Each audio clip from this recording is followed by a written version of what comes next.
Esse é o nosso segundo vídeo sobre o Hayek. Se você ainda não assistiu a primeira parte, clica aqui em cima, assiste lá e aí depois você volta para cá.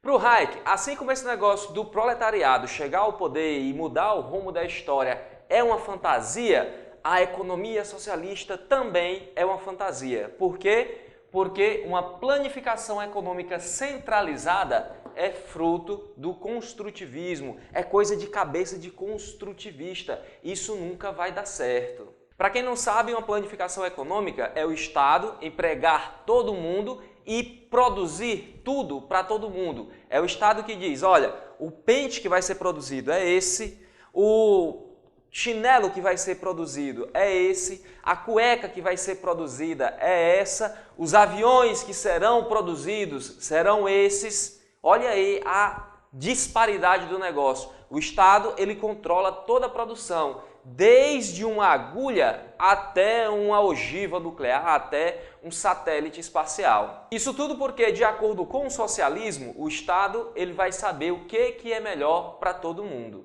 Os socialistas acreditam que a burocracia, e a gente já estudou o que é burocracia lá naquele vídeo do Weber, a burocracia ela dá conta de tudo. Aquele processo organizado que visa determinados fins, aquela forma do Estado proceder vai dar conta de todas as necessidades da população, porque o Estado ele vai saber de tudo. E então, se ele sabe de tudo, ele sabe do que é que o pessoal precisa. Isso para o Hayek é impossível. Basta a gente lembrar que no seu livro Economia e Conhecimento, ele afirma que o conhecimento ele está disperso entre as milhões e milhões de pessoas que existem na sociedade. Não há como um indivíduo, ou o Estado, ou o parlamento saber de tudo, saber o que é que deve ser feito para todo mundo, o que é que deve ser produzido, como é que deve ser produzido. Somente os indivíduos atuando naquele segmento específico vão saber, por causa do sistema de preços, o que é que deve ser produzido, como é que deve ser produzido e em que quantidade deve ser produzido determinado bem ou serviço. Lembra lá que o Mises já tinha dito que a economia socialista ela é falha porque não tem a bússola do sistema de preço. É o sistema de preço que diz se determinada mercadoria vai vingar ou não dentro do mercado. Isso é muito interessante, pessoal, porque hoje mesmo, olha aí, hoje mesmo eu estava passando na rua, estava eu, minha família toda, mulher e menino, aí meu filho disse, papai, vamos ali naquela lanchonete comer alguma coisa? E minha mulher disse, não vamos lá não, porque todo mundo diz que lá o lanche daquele lugar não presta. Aí eu olhei para ela assim e disse, espera aí, mas se não presta, por que não faliu ainda? Por que é que ainda não fechou? Se não presta, já era para ter acabado lá a lanchonete, mas ainda hoje ela está de pé. Ou o dono da lanchonete tem muito dinheiro e está persistindo muito numa coisa que não dá certo, ou então ela está errada e alguma coisa ali tem que o pessoal gosta, e se o pessoal gosta, o pessoal vai lá, compra e o produto, aquele estabelecimento, aquele comércio ainda está funcionando porque existem consumidores para mantê-lo. E olha aqui o que é importante. Dentro de um sistema normal que funcione bem, que sirva aos indivíduos, são os consumidores que dizem o que é que vai ser produzido, o quanto que vai ser produzido e por quanto tempo é que vai ser produzido. São os indivíduos que mandam e não o Estado. E uma outra coisa muito importante também, que fica de fora em uma economia planificada, centralizada, é a concorrência. E pessoal, a concorrência é realmente muito importante. O que é a concorrência? São diversas pessoas descobrindo diversas formas de fazer diversas coisas. E aí a gente tem vários indivíduos competindo para descobrir como é que faz um produto ou presta um serviço da melhor maneira possível, pelo menor custo. Isso o Estado não tem como fazer. Quando a gente deixa a concorrência existir, a gente deixa a inovação surgir e a eficiência ser criada. Pessoal, somente em um sistema que existe a livre concorrência é que nós temos inovação e eficiência ao extremo. Em uma economia planificada, para a gente produzir determinada coisa, é muito difícil que haja eficiência e também que haja inovação, porque o Estado determina, olha, isso daqui vai ser produzido desse jeito, pronto, acabou. Ah, mas tem outro jeito. Não, não tem outro jeito não, é assim e pronto. E a concorrência, meus queridos, ela só pode existir quando o indivíduo possui algo que ele não tem em uma economia socialista, que é a liberdade. E para podermos preservar a liberdade dos indivíduos, o Hayek nos diz que nós temos que saber de uma vez por todas a diferença fundamental entre a lei e a legislação. Para o Hayek, a lei é um conjunto de normas abstratas que regulam uma determinada esfera livre e segura em que o indivíduo ele vive e exerce as suas atividades.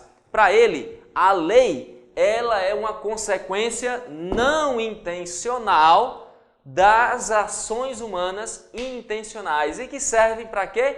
Para todos. Sendo assim, elas não visam determinados fins específicos. Exemplo dessas leis são as 3 leis de Hume. A primeira, a estabilidade da posse. A segunda, a cessão por comum acordo. E a terceira, a observância dos fatos. Não, pessoal, aqui é dos pactos. Deixa eu colocar aqui direito. A observância dos pactos.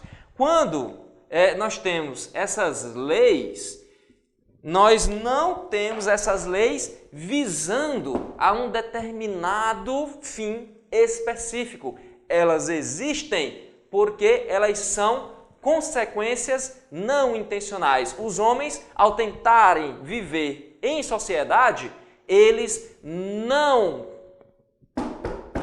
construíram isso daqui deliberadamente. Isso daqui não é resultado de uma ação intencional dos seres humanos. Já a legislação, diferentemente da lei, são projetos intencionais, são providências administrativas desejadas por uma maioria parlamentar que visa determinados fins e que visam atender interesses particulares. Essa é a grande diferença entre a lei e a legislação. A lei, pessoal, é uma consequência não intencional. Já a legislação visa um determinado fim porque ela é um projeto intencional dos seres humanos. Então, quando a gente não sabe diferenciar a lei da legislação, normas abstratas que são consequências não intencionais de ordens específicas oriundas de projetos intencionais, a lei perde significado. A lei deixa de ser um princípio universal que rege todo mundo para se tornar uma norma mutável, uma norma que se adequa de acordo com os interesses particulares daqueles grupos que querem fazer uma coisa, que querem realizar um negócio que ninguém sabe o que é.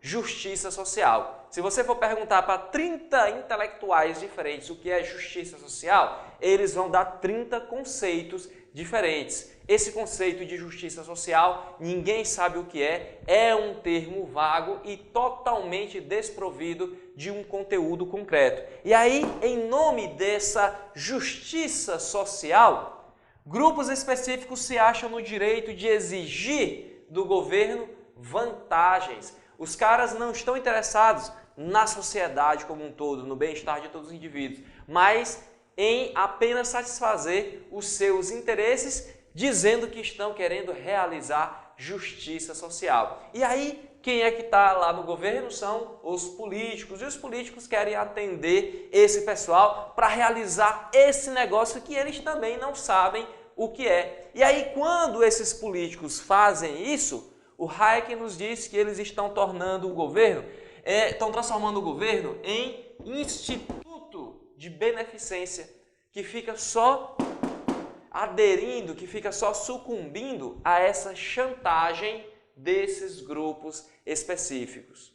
Tá muito vago esse negócio? Então vamos aqui exemplificar para ficar bem entendido na cabeça de vocês esse pensamento do Hayek. Segundo Hayek, o que é a lei? A lei é uma norma abstrata que é uma consequência não intencional das ações humanas intencionais. Vamos lembrar da primeira lei do Hume que ele deu como exemplo, que é a estabilidade da posse, que a gente pode dizer que é a propriedade.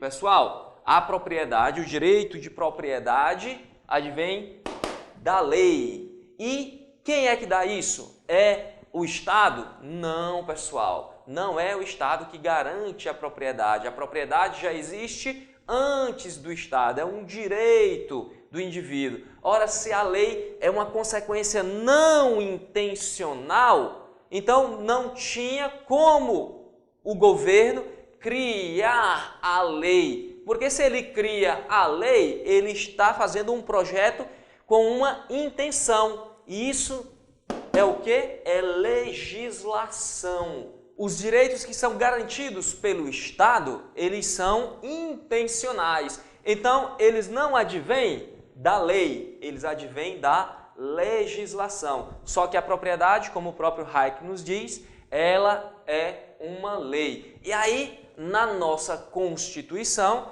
que agora vocês já devem saber que a Constituição é uma legislação, a nossa Constituição Federal, ela garante a propriedade, ok? E quando ela garante a propriedade, ela também nos diz que a propriedade vai servir a quê? Aos seus fins sociais. Para quê? Para fazer justiça social. Que diabos é isso aqui de justiça social? Aí o cara cria, o parlamento, o governo cria uma legislação que vai bagunçar com a lei. Eles criam uma legislação que acaba fazendo com que a lei perca o seu significado. Não precisa o governo tentar criar lei, porque as leis já existem. As leis são consequências não intencionais de ações humanas intencionais. A Constituição é uma consequência não intencional? Não, é um projeto da Constituinte, do Parlamento brasileiro. Então, o que está lá na Constituição pode estar a lei? Pode, mas também está a legislação. Dentro da legislação, melhor dizendo, dentro da legislação, que é a Constituição, a legislação pode fazer menção à lei, mas não podemos confundir a lei com a legislação, porque se a gente fizer isso, acaba perdendo significado. E aí, pessoal, grupos específicos se acham no direito de exigir do governo certas vantagens por conta dessa justiça social. Deu para entender agora o pensamento do Hayek? Para ele, o governo não pode ter poderes ilimitados, a ponto de achar que pode modificar a lei. A lei é um princípio universal e o respeito à soberania da lei é incompatível com poderes ilimitados para o governo. Porque se o governo tiver poderes ilimitados, ele vai acabar tentando modificar a lei, confundindo lei com legislação. E os nossos direitos e liberdades individuais advêm da lei e não da legislação. E aí, se o governo tem poderes ilimitados que dá a impressão de que eles podem modificar a lei, então, meu amigo, os nossos direitos e as nossas liberdades individuais estão em jogo e a gente vai ficar na mão do governo.